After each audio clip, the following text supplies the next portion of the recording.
सो आज हम बात करेंगे ट्रांसफर प्राइसिंग की। और ये पर्टिकुलरली वीडियो रहेगा सीए स्टूडेंट से रिलेटेड और may be MBA finance student से रिलेटेड। वो जानना चाहते हैं कि क्या करियर प्रोस्पेक्ट्स है, क्या है। बट इसके बाद जो सीरीज़ मैं बनाऊंगा वो फोकस्ड होगी सीए करिकुलम को लेके। और उसमें मैं I try to teach the basic concept of transfer pricing, जो कि शायद हो सकता है कहीं ना कहीं नहीं पढ़ाए जाते हैं या मिस हो जाते हैं। सीए करिकुलम वैसे भी बहुत थियोरेटिकल चीज़ों पे बेस्ड है rather than practical, but transfer pricing जो सब्जेक्ट है ये आपका पूरा प्रैक्टिकलिटी पे बेस्ड है, बिजनेस रेशनल पे बेस्ड है। और क्योंकि मैं इस फील्ड में 5 साल से ज़्यादा काम कर चुका हूँ अब, कुछ बिग फोर्स के साथ, कुछ इंडस्ट्रीज़ के साथ। सो आई want to share my knowledge about this field। वैसे थोड़ा जो मीडियम है वो हिंदी प्लस इंग्लिश रहेगा, बट ज़्यादातर हिंदी ही रहेगी। और क्लिप्स जो होंगे वो वीडियोस जो होंगे वो बहुत शॉर्ट टाइम के होंगे, 5 मिनट 10 मिनट मैक्सिमम। मैं पूरा एक एक सेक्शन नहीं कवर करूँगा, बट मैं क्योंकि आप अगर सीए फाइनल के लिए पढ़ाई कर रहे हैं तो ज़्यादातर स्टूडेंट्स चाहते हैं कि वो 3-4 घंटे का वीडियो देखें और उसके बाद वो कुछ सीख जाएँ। बट जनरली जो मेरा एक्सपीरियंस है वो है कि आप अगर पास होना चाहते हैं, आप अच्छे मार्क्स लाना चाहते हैं, तो आपको खुद को पढ़ाई करनी पड़ेगी और खुद की पढ़ाई आपकी बुक्स से होती है। मुझे पता है कुछ कांसेप्ट्स बुक्स में से नहीं समझ में आते हैं, और उन्हीं कांसेप्ट्स के लिए जो बच्चे सेल्फ स्टडी का मोड लेंगे, जो बच्चे सिर्फ़ कांसेप्ट पे फ़ोकस करना चाहते हैं और क्वेश्चन सॉल्विंग खुद करना चाहते हैं, अ, उन बच्चों के लिए ये सीरीज़ फ़ोकस्ड रहेगी। सो हम स्टार्ट कर सकते हैं इससे, बट जस्ट ऐसा नहीं है कि वो बच्चे जो पूरा कंप्लीट कोर्स किसी कोचिंग पे कर रहे हैं वो लोग ये वीडियो नहीं देख सकते, सीरीज़ नहीं देख सकते, क्योंकि टाइम लेंथ वीडियोस की बहुत छोटी रहेगी। तो कोई भी अपना टाइम अगर किसी कंसेप्ट को देना चाहता है और समझना चाहता है इस वीडियो सीरीज़ से, तो इट्स ही इज़ और she are is welcomed here in this channel. और मैं ये भी बताऊँगा साथ से कि आप क्या अपॉर्च्युनिटीज़ है, क्या करियर प्रोग्रेस है और आप कैसे मूव कर सकते हैं, क्या कुछ बेसिक मिथ्स हैं ट्रांसफर प्राइसिंग को लेके। तो उसी सब को मैं एक सीरीज़ के थ्रू डिलीवर करूँगा। बट पहले हम जानते हैं ट्रांसफर प्राइसिंग क्या है। अगर आपको मेरी स्क्रीन दिख रही है, सो मैंने लिखा है व्हाट इज़ ट्रांसफर प्राइसिंग। मेरी हैंडराइटिंग को थोड़ा-सा अ, आप इग्नोर कर देना, क्योंकि इट्स नॉट वेरी थोड़ा डिफ़िकल्ट रहता है ये इस पे लिखना। बट ठीक है, ट्रांसफर प्राइसिंग अगर मैं आपको बेसिक लैंग्वेज में बोलूँ तो एक चीज़ की प्राइस एक ऑर्गनाइज़ेशन जो दूसरी ऑर्गनाइज़ेशन से चार्ज करती है। ये बहुत ही लेमैन टर्म है, बहुत ही ज़्यादा लेमैन लैंग्वेज है। इसके बहुत सारे वर्जन्स हैं, but to understand this on a very basic level, हम बेसिक लेवल से स्टार्ट कर रहे हैं। तो ट्रांसफर प्राइसिंग वो है। आज का वीडियो कोई क्लास या सेक्शंस या सीए कोर करिकुलम से रिलेटेड नहीं है। इसका इसका कोई भी देख सकता है अगर उसे बेसिकली जानना है कि ये फ़ील्ड क्या है, क्यों है और इसमें क्या अपॉर्च्युनिटीज़ हैं, वो इसको देख सकता है। अब हम ट्रांसफर प्राइसिंग देख रहे हैं बहुत बेसिक लेवल पे, तो बेसिक लेवल है, अगर आपकी कंपनी ए है, अगर इसने कुछ गुड्स, सर्विसेज़, ये भी बहुत वेग टर्म है गुड्स एंड सर्विसेज़, और बहुत सारी चीज़ें इसके परव्यू में आती है, और ये उसने कंपनी बी को बेची है या खरीदी है, कुछ भी किया है या कंपनी से बी से ली है। इसकी जो प्राइस है, इस ट्रांज़ैक्शन की जो प्राइस है, ये ट्रांसफ़र प्राइस होगी, ठीक है? अब ट्रांसफ़र प्राइस क्यों होनी चाहिए? कि क्या फ़ायदा है? हम क्यों रखें? हम पढ़ ही क्यों रहे हैं ये सब्जेक्ट? क्या फ़ायदा है इसको पढ़ने का? तो ऐसा है कि बेसिकली अगर कंपनी, कुछ रीज़न्स हैं। एक रीज़न मैं देता हूँ, जैसे फूड फॉर थॉट। एक रीजन है या कंट्री है, यहाँ पे टैक्स रेट जो है वो 20% है।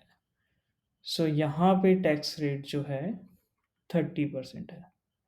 अब आप बेसिकली सीए फाइनल या फाइनेंस के बेसिक स्टूडेंट्स हैं, तो आप बताइए कि एक और ये एक ग्रुप है, मान लेते हैं दोनों एक ऑर्गेनाइजेशन है।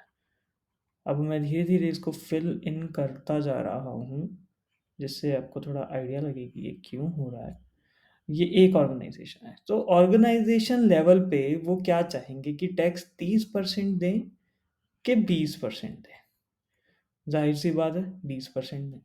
अब 20% देने से उन्हें कोई फ़र्क नहीं पड़ता है कि ये कंपनी लॉस में जा रही है, प्रॉफ़िट में जा रही है, उन्हें क टैक्स कम देना है, उन्हें ओवरऑल लेवल, उन्हें ग्रुप लेवल पर कम टैक्स पे करना है। तो मान लीजिए कि अगर उस कंपनी ने ₹1000 का रेवेन्यू किया है कंपनी बी ने, और कंपनी ए ने जो रेवेन्यू किया है, वो भी ₹1000 का किया है। बट ऐसा है कि कुछ चीज़ें जो है, वो कंपनी ए, जैसे कि ये गुड्स एंड सर्विसेज प्रोवाइड करती है कंपनी बी को। अब आप सब जानते हैं प्रॉफिट निकालने के लिए सिर्फ रेवेन्यू तो चाहिए नहीं, हमें तो कॉस्ट भी चाहिए। सो उस कॉस्ट जो है गुड्स एंड सर्विसेज की, वो कंपनी ए ने दिया है। तो ये लोग बोल रहे हैं कि हमें ₹800 का कॉस्ट पड़ा है, और कंपनी ए का जो कॉस्ट है वो है आपका आप 800 मान लीजिए। ओके। रेवेन्यू जो कंपनी ए का है ये 1000, उसमें ₹800 तो रेवेन्यू कंपनी ए ने कंपनी बी से ही लिया है। बाकी 200 थर्ड पार्टी से उन सब से कमाया है। तो आप देखिए कितना इंटरलिंक्ड है कंपनी ए और कंपनी बी। अब यहाँ पे अगर आप प्रॉफिट निकालेंगे इस कंपनी का, तो इसका प्रॉफिट है 200, और इसका प्रॉफिट भी आपका 200 है। अब आप बोलेंगे ट्रांसफर प्राइसिंग के लिए क्या करें, हम तो दे रहे हैं टैक्स। लेकिन रुकिए, अब सोचिए कि ये इस कंपनी ए जो कंपनी बी को सामान सर्विसेज बेच रही है, वो बोले कि हमारी कॉस्ट तो 900 है। ठीक है, हमने ₹900 की सर्विसेज दी है, इसका प्राइस जो है वो 900 होना चाहिए, 800 नहीं होना चाहिए। इसमें प्रॉफिट हो गया आपका -100, नेट प्रॉफिट आप आ गए 100 पे। इस कंपनी में आप जाते हैं तो इस कंपनी का रेवेन्यू बढ़ जाएगा, 1100 हो जाएगा, क्योंकि अब 800 की जगह 900 है। इसका 300 हो गया। पहले आपका 200 पे टैक्स बन रहा था 20% के हिसाब से 440, सॉरी। और यहाँ पे आपका टैक्स बन रहा था, प्रॉफिट 200 ही है, 30% है, सो इट्स 60।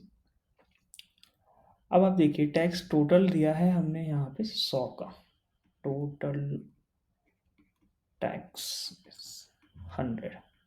ये कोई स्लाइड आपको कॉपी करने की ज़रूरत नहीं है, जैसे जस्ट अ रफ स्लाइड जो मैं बना रहा हूँ। बट अब आप देखिए, अब जैसे ही इस कंपनी ने बोला कि मेरे गुड्स 800 के नहीं 900 के हैं, इस कंपनी ने बोला हाँ ठीक है 900 के हैं, क्योंकि ऑर्गेनाइजेशन लेवल पे उन्हें प्रॉफिट चाहिए। अब यहाँ पे सिचुएशन में आपको टैक्स लगेगा ₹30 का, रुपए मैं बोल रहा हूँ, यूनिट मान लीजिए 30 का। और यहाँ पे आपको टैक्स जो लग रहा है वो 60 का लग रहा है, क्योंकि 300 मल्टीप्लाई बाय 20%।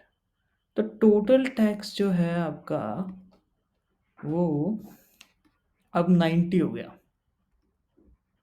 ठीक है, अब जब आपका टोटल टैक्स 90 हो गया, तो ऑर्गेनाइजेशन लेवल पे तो आपको 10 का फ़ायदा हो गया ना। आप ये देखो, 10 का फ़ायदा। अब क्या फ़र्क पड़ता है कि इसने 900 का लिया, 800 का लिया, क्या फ़र्क पड़ता है?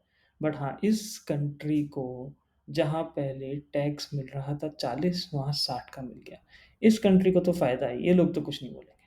बट इस कंट्री को जहाँ 60 का टैक्स मिल रहा था, वहाँ इन लोगों को अब टैक्स सिर्फ़ 30 ही का मिल रहा है। और वो भी, तो हुआ क्या?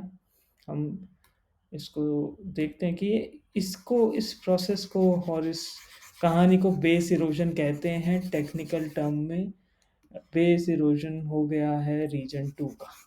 अब बेस इरोजन से मतलब है रेवेन्यू बेस इरोजन, उस कंपनी का, उस कंट्री का, उस रीजन का आपने हक मार लिया, तो वो कंट्री रीजन ऐसे चुप थोड़ा ना बैठेगा। तो उसी ही चीज़ को कर्व करने के लिए ट्रांसफर प्राइसिंग जो है वो बनाई गई है।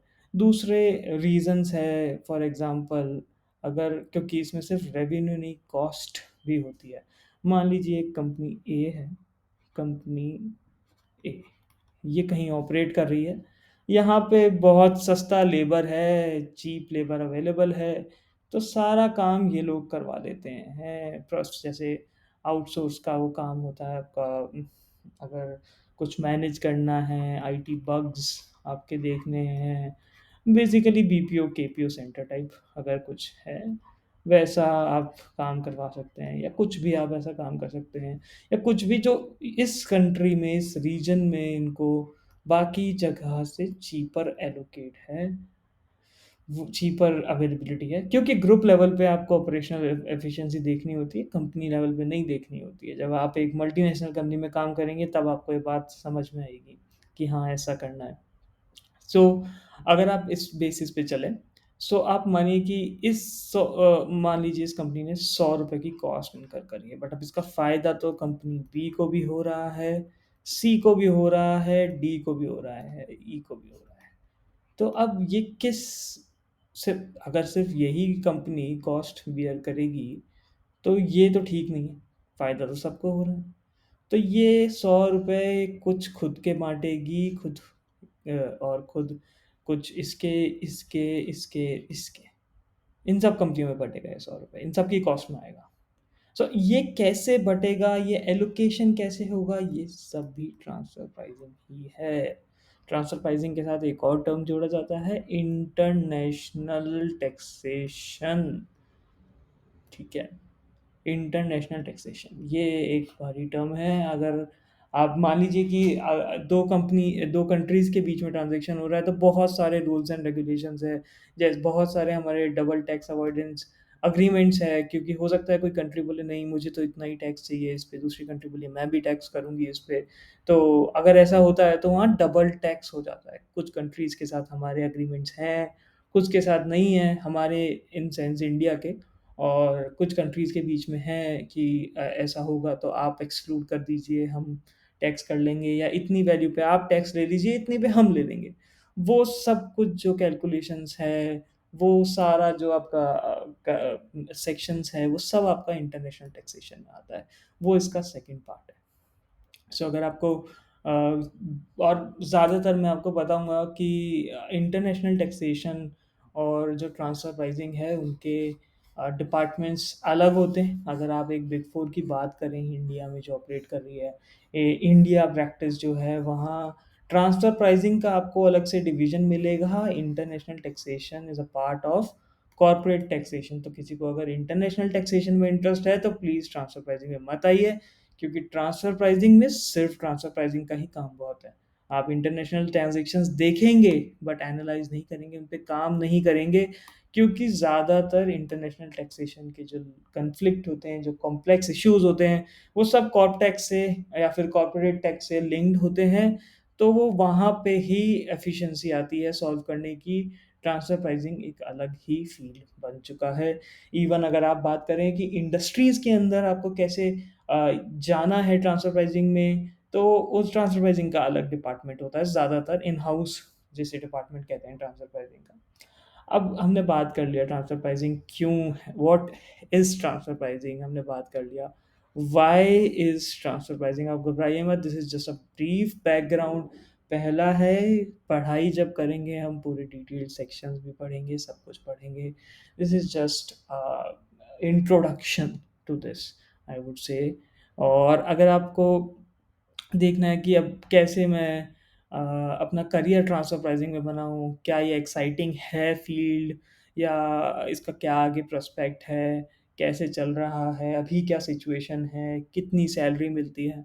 तो मैं स्टार्ट करता हूँ कि आप अगर इसको एक्साइटिंग फ़ील्ड कहते हैं, तो एक्साइटिंग की डेफ़िनेशन हर एक की अपनी अलग होती है। किसी को ऑडिट बहुत पसंद है, किसी को वहाँ जाना, इधर-उधर जाना क्लाइंट प्लेस पे, वहाँ पे जाके डील करना बहुत पसंद होता है, किसी को लोकेशन टू लोकेशन वही सेम चीज़ हॉप करना अच्छा लगता है, उनको किक मिलती है ऑडिट से। तो क्या ट्रांसफर प्राइसिंग में ऐसा होता है? नहीं, ट्रांसफर प्राइसिंग में ऐसा नहीं होता है। जनरली ऐसा नहीं होता है। तो ट्रांसफर प्राइसिंग के अंदर आप लोगों को बेंचमार्किंग करने मिलेगी। अब बेंचमार्किंग मैंने टर्म यूज़ कर दिया है। तो अभी हम जैसे देख रहे थे कि प्राइस हमने देखा कि 100 ₹800 ₹900, अब ये कोई मन से तो नहीं आता प्राइस। ये प्राइस हमें कैलकुलेट करना पड़ता है, वैल्यू निकालनी पड़ती है। वो वैल्यू कैसे निकालेंगे? तो वो वैल्यू सिमिलर ट्रांज़ैक्शंस की क्या वैल्यू रही है पास्ट में, और बाकी कंपनियाँ इस ट्रांज़ैक्शन को किस तरह वैल्यू कर रही है।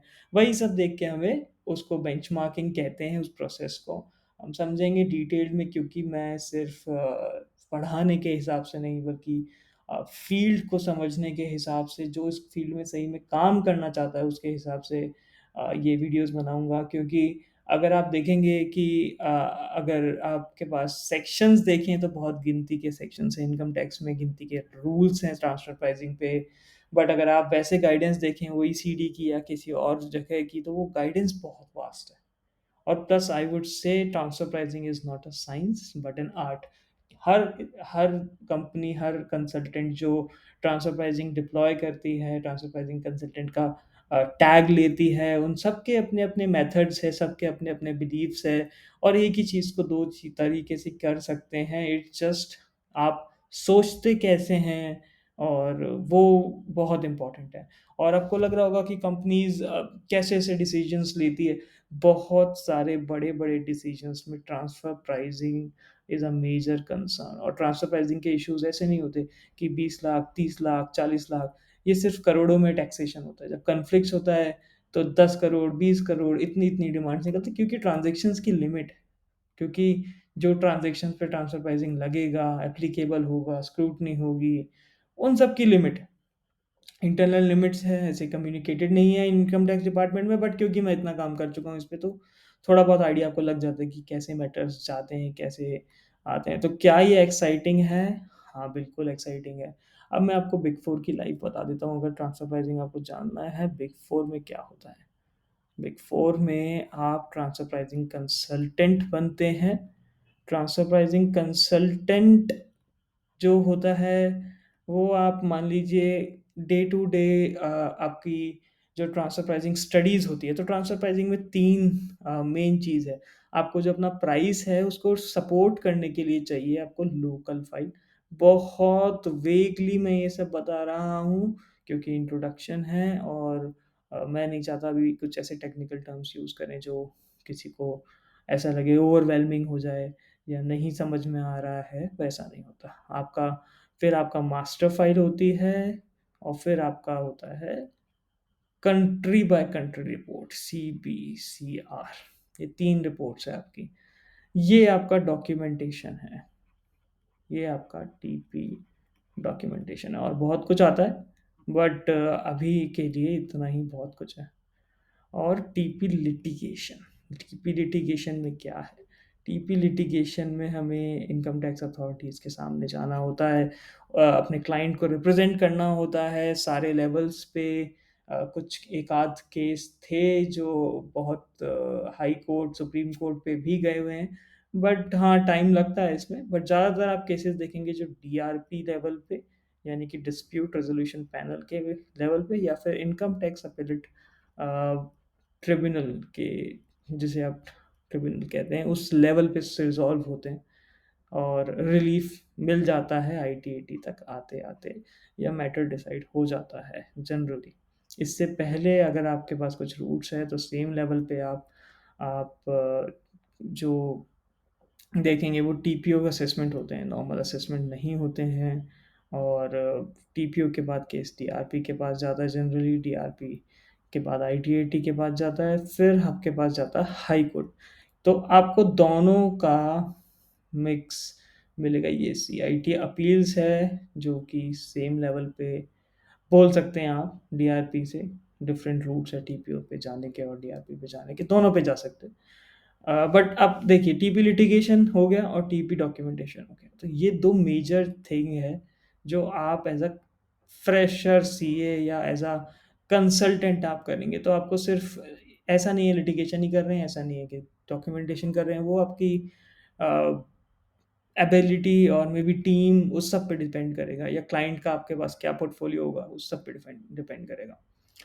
ठीक है, तो अगर क्या सैलरी रेंज रहेगी, जनरली 10-12 लाख रुपए से स्टार्ट होगा आपका पैकेज। और अगर आप 2-3 साल रुकें, 2 साल रुकें, तो 2 साल प्रमोशन एक हो जाएगा आपका।